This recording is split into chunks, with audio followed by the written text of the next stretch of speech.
New kid, big mistake. They never saw the storm coming. Kai Nakamura stood at the entrance of Franklin High School, his backpack slung over his thin shoulders like a shield. 17 years old and barely 5'6", he looked more like a middle schooler than a senior. His oversized glasses slipped down his nose, and his thrift store clothes hung loose on his lanky frame. Students rushed past him, chattering excitedly about classes and weekend plans, but nobody glanced his way. Moving from Okinawa 3 weeks ago had been brutal. Dad's military transfer meant starting over in his final year of high school, and Kai felt every bit the outsider. He spoke perfect English, but his slight accent and reserved demeanor made him an easy target. As he navigated through the crowded hallway toward his locker, Kai's movements carried a subtle grace that nobody noticed. Years of karate training had ingrained in him perfect balance and awareness, but he kept his skills hidden. His sensei back home had taught him that true strength meant knowing when not to fight. "Watch where you're going, anime boy." The voice belonged to Derek Mitchell, a broad-shouldered football player who ruled the junior class through fear and intimidation. His two closest friends, Tyler and Brandon, flanked him like loyal pit bulls. Derek had cropped blonde hair and a permanent sneer that suggested the world owed him something. Kai had bumped into Tyler's shoulder, though it was hardly his fault in the packed hallway. "Sorry," he mumbled, trying to step aside. "Sorry doesn't." "Cut it," Derek continued, stepping closer. "You foreign kids need to learn respect." "Don't react," Kai told himself. "Violence only creates more violence." His sensei's words echoed in his mind as he mumbled another apology and hurried away. The first week passed in a blur of subtle harassment. They'd accidentally knock books from his arms, stick gum in his locker, or start conversations about deportation whenever he was nearby. Other students either participated in the mockery or looked away, unwilling to get involved. Mrs. Patterson, his history teacher, noticed him eating lunch alone, but never addressed it. Mr. Johnson from PE class saw the way teams divided when Kai was around but chose to focus on his clipboard instead. The adults were willfully blind, and the students were either too scared or too entertained to intervene. Everything escalated the second week. During lunch in the cafeteria, Derek and his crew surrounded Kai's table. "Hey everyone," Derek announced loudly. "Looks like we got ourselves a ninja." The cafeteria grew quiet. Kai continued eating his sandwich, knowing that any reaction would only make things worse. Tyler grinned maliciously. "I bet he knows kung fu and all that foreign stuff." "Let's see some moves," Brandon jeered, pushing Kai's shoulder roughly. Kai remained motionless. Inside, his muscles tensed with practiced precision, but he reminded himself of why he couldn't fight back. His father was up for a promotion, and any trouble at school would ruin his chances. Plus, violence would only prove their stereotypes right. Derek leaned down, his breath hot against Kai's ear. "You're nothing but a coward. A pathetic little coward." The worst part was Wednesday of the third week. Kai had stayed after school to work in the library, researching for his American history project. The building was nearly empty when he finally packed up his things. As he walked through the darkened hallway toward the exit, Derek and his friends emerged from the shadows like predators. This time they weren't content with just words. "Look what we have here," Derek said, blocking Kai's path, the little ninja all alone. Before Kai could react, Tyler grabbed his backpack and dumped the contents across the floor, papers scattered, like fallen leaves, his laptop clattering against the tiles. "Oops," Tyler laughed. "Butterfingers." Brandon joined in, kicking Kai's belongings down the hallway, while Derek recorded everything on his phone. "Dance for us, ninja boy," Derek commanded. "Show us those karate moves." Kai knelt to gather his scattered work, jaw clenched tight. His term paper, 3 weeks of careful research, was torn and dirty, but still, he didn't fight back. "Count to 10, he reminded himself. "Father's promotion depends on this." That night, Kai stared at the ceiling, replaying the humiliation. Tomorrow would bring more of the same. He thought about his sensei, Takeshi-san, who had taught him that martial arts were for protection, not aggression. "A true warrior fights only when there is no other choice," the old man had said. But when that time comes, he must be decisive. Friday morning started like any other. Kai arrived at school early, hoping to avoid Derek's crew, but they were waiting for him at his locker, and this time they had an audience. "There's our favorite foreign exchange student," Derek announced, causing several students to gather. "We have something special planned for you today." Tyler was holding a container of chocolate milk and wearing a grin that promised trouble. "Since you love bowing so much, why don't you bow to this?" Before Kai could move, Tyler poured the entire container over his head. The cold liquid soaked through his hair, dripped down his face and stained his only clean shirt. Students laughed and pointed as Kai stood there, humiliated and dripping. Derek's phone was out again, capturing everything. "This is going straight to social media. Let's see how your dad likes having a loser for a son." That's when something inside Kai snapped.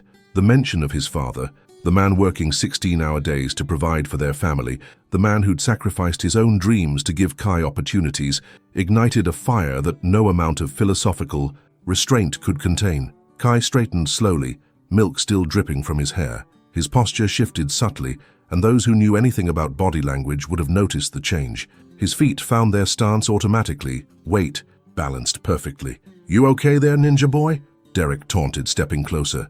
"You look like you might cry." Kai raised his head, and for the first time since arriving at Franklin High, he made direct eye contact with Derek. What the bully saw there made him take an involuntary step back. "I try to do this peacefully," Kai said quietly, his voice carrying a weight that made the hallway fall silent.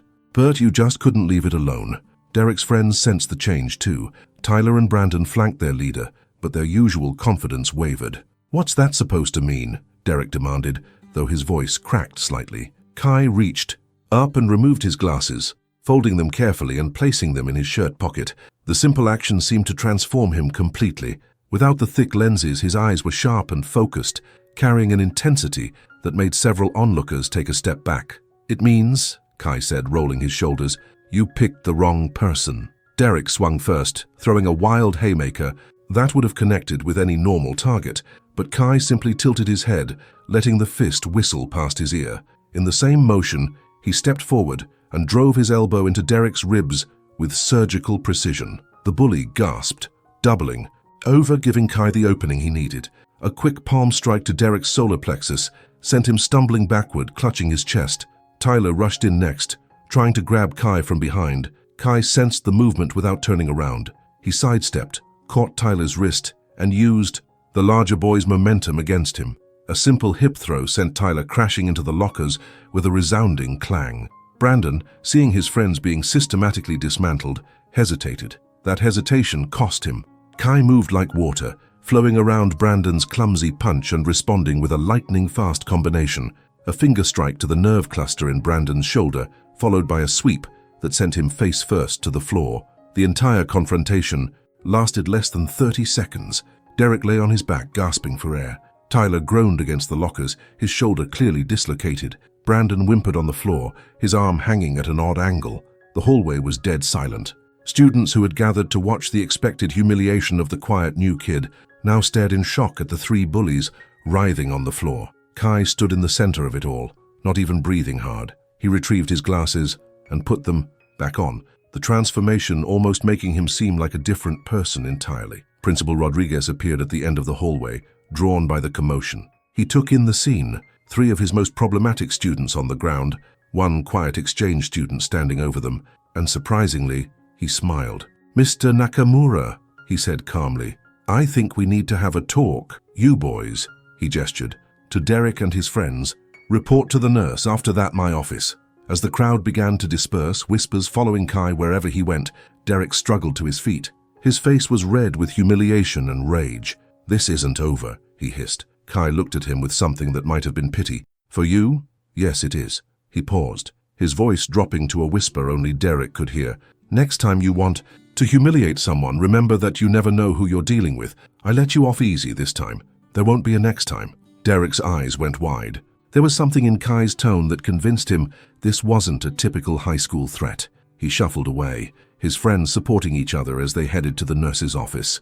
In Principal Rodriguez's office, Kai prepared for suspension or worse. Instead, the principal leaned back in his chair and studied him carefully. "You know," Rodriguez said, "I've been waiting for someone to put those boys in their place. I've had to handle complaints about their behavior all year, but somehow they always manage to avoid real consequences." Kai remained silent, unsure where this was going. "Your father spoke to me when you enrolled," Rodriguez continued. "Mentioned you had some martial arts background. Military brats often do. He was concerned about you fitting in." "Sir, Rodriguez held up a hand. "What I saw in that hallway was restraint, Mr. Nakamura. You could have seriously hurt those boys, but you didn't. You used exactly enough force to stop them and no more. That's the sign of someone with real training and discipline." The principal leaned forward, Those boys will be suspended for a week. Their parents have already been called about the ongoing bullying situation. You, on the other hand, are free to go back to class." Kai blinked in surprise. "I'm not in trouble. Son, you defended yourself after weeks of provocation. Every student and teacher in this building has seen what they were doing to you. Self-defense isn't a crime, it's a right." Word spread quickly through Franklin High. By lunch, everyone knew about the quiet new kid who had single-handedly taken down the school's most feared bullies. The reactions were mixed. Some students were amazed, others intimidated, but nobody ignored Kai anymore. In the cafeteria, something remarkable happened. As Kai looked for a place to sit with his lunch, Trey Marcus Williams, a popular basketball player, waved him over to a table full of athletes. "Yo, Kai," Marcus called out. "Come sit with us, man." As Kai approached hesitantly, the table erupted in excited chatter. "Dude, that was incredible. Derek had it coming for years. Where did you learn to fight like that?" For the first time since arriving at Franklin High, Kai found himself surrounded by people who wanted to get to know him, not mock him. Over the following days, the school's social hierarchy shifted. Derek and his friends returned from suspension noticeably subdued. They avoided Kai entirely, and their bullying of other students decreased significantly. Teachers who had previously overlooked the harassment now made efforts to include Kai in class discussions.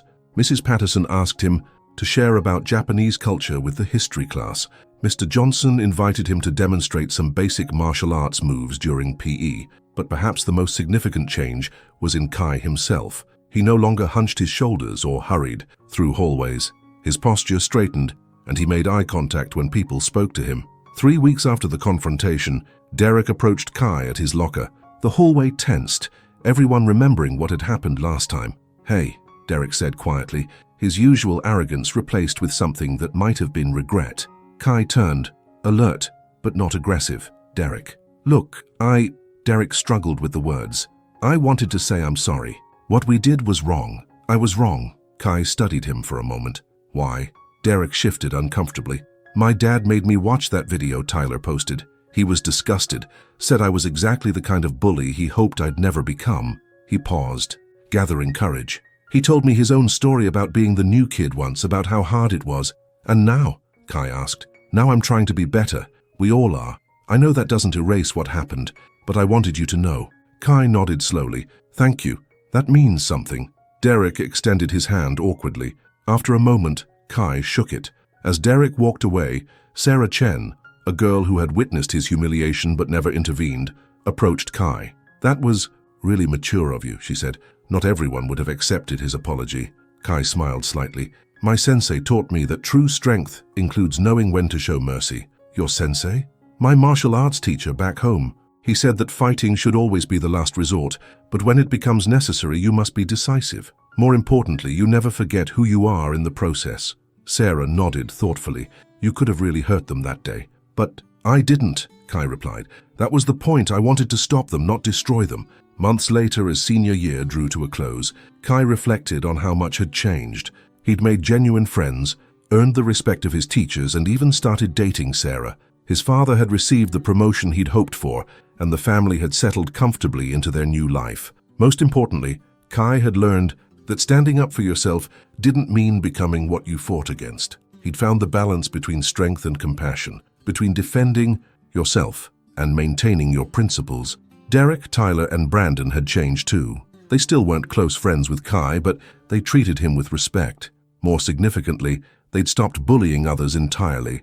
Tyler even joined the school's conflict resolution program. On graduation day, as Kai sat in his cap and gown, he thought about the journey that had brought him here. The skinny, scared new kid who'd walked into Franklin High had grown into someone confident and respected. His phone buzzed with a text from his sensei in Okinawa. "I heard you've been practicing what I taught you. Remember, the strongest people are those who fight only when they must, and even then they fight with honor." Kai smiled, typing back, "I learned that the hard way, sensei, but I did learn it." As his name was called and he walked across the stage to receive his diploma, Kai could see his parents beaming in the audience. His father's promotion had come through, partly because his son had shown such maturity in handling a difficult situation. The applause was thunderous, and Kai noticed Derek cheering particularly loudly. In that moment, he realized that sometimes The greatest victories come not from defeating your enemies, but from turning them into allies.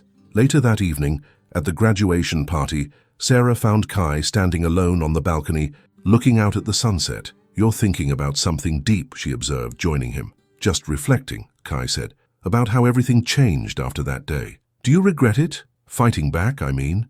Kai considered the question carefully.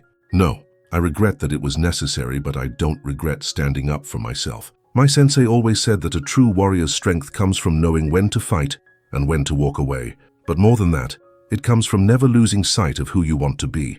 Sarah leaned against the railing. "You're different from when you first arrived." "We all are. That's the point, isn't it? To grow, to change, to become better versions of ourselves." As they watched the sun disappear behind the horizon, Kai thought about the lessons he'd learned. Strength without compassion was just brutality. Compassion without strength was just weakness. The key was finding the balance between the two. The bullies had taught him that sometimes you have to fight for your dignity and your right to be treated with respect. But his sensei had taught him that how you fight matters just as much as whether you win. Franklin High School had tested every principle his sensei had instilled in him. In the end, he'd emerged not just victorious but whole. He'd stood up to his tormentors without becoming one himself, defended his honor without losing his soul. As graduation night drew to a close and friends hugged goodbye before heading off to different colleges, Kai felt a deep sense of satisfaction. He'd not only survived his senior year but thrived. The scared, humiliated boy who had been drenched in chocolate milk was gone, replaced by someone stronger, wiser, and more confident. Derek approached him one last time as the party wound down. "Kai," he said, extending his hand again, "I wanted to thank you." "Thank me?" Kai was genuinely surprised. "For showing me who I was becoming, for stopping me before I went too far." Derek's voice was sincere. "I've got a little brother starting high school next year. Because of what happened between us, I can make sure he never becomes what I was." They shook hands again, but this time it felt different. This time it felt like a real ending, and perhaps a new beginning. As Kai drove home with his parents, his father looked at him in the rearview mirror. "I'm proud of you, son," he said quietly. "Not just for defending yourself, but for how you handled everything after. Your sensei would be proud too," his mother added, squeezing his hand. Kai smiled, feeling the weight of the day settling on his shoulders like a comfortable blanket. Tomorrow would bring new challenges. College, new people, new situations where he'd have to decide who he wanted to be. But tonight, he was content knowing that when tested, he'd remained true to both his principles and himself. He'd learned that real strength wasn't about how hard you could hit, but about knowing when hitting was the right choice and when mercy was the stronger option. The story of the quiet new kid who'd been pushed too far had become legend at Franklin High. But Kai knew the real story was more nuanced than the rumors suggested. It wasn't about a bullied kid who finally snapped and got revenge. It was about a young man who'd found the courage to stand up for himself while never forgetting the values that truly defined him. It was about learning that sometimes the only way to find peace is to be willing to fight for it, but that how you fight reveals who you really are. As his family's car pulled into their driveway, Kai looked back at Franklin High one last time. Tomorrow would begin the next chapter of his life, and he felt ready to face whatever came next. He'd learned that being different didn't make you weak, being quiet didn't make you a target, and being kind didn't make you powerless. Most importantly, he'd learned that true victory came not from defeating your enemies, but from becoming the best version of yourself in the process. The bullies had thought they were picking on an easy target, but they'd discovered something else entirely. They'd found someone who wouldn't be broken, who wouldn't surrender his dignity, and who wouldn't compromise his values even in the face of humiliation. In the end, Kai realized, they'd all learned valuable lessons. The difference was that he'd been prepared for his, while they'd been blindsided by theirs. As he lay in bed that night, Kai thought about the text he'd sent to his sensei earlier. Tomorrow, he'd receive a longer response, filled with the wisdom that had shaped him into the person he'd become. But tonight, he was content knowing that when tested, he'd honored both his training and his principles. The quiet kid had found his voice, the weak had discovered their strength, and the bullied had become the protector. But most importantly, the boy had become a man without losing his soul in the process. Sleep came easily that night, bringing dreams not of conflict and humiliation, but of new possibilities and brighter tomorrows. The chapter at Franklin High was closed, but the story of Kai Nakamura was just beginning. Franklin High School would remember him as the student who had refused to be a victim, who had stood up to his tormentors with both strength and dignity. But Kai would remember it as the place where he'd learned one of life's most important lessons. Sometimes the only way to find peace is to be willing to fight for it, but how you fight reveals who you truly are. The morning sun would rise on a new day, bringing with it new challenges and new opportunities. But Kai faced them with confidence, knowing that he'd already proven to himself that he could stand firm in his principles while standing up for his rights. The bullies had learned their lesson, the school had learned to intervene, and Kai had learned that true strength came from knowing not just how to fight, but when to fight and why to fight. In the end, everyone had become stronger for the experience. The difference was that Kai had emerged from it with his integrity intact, his values unchanged, and his future brighter than ever.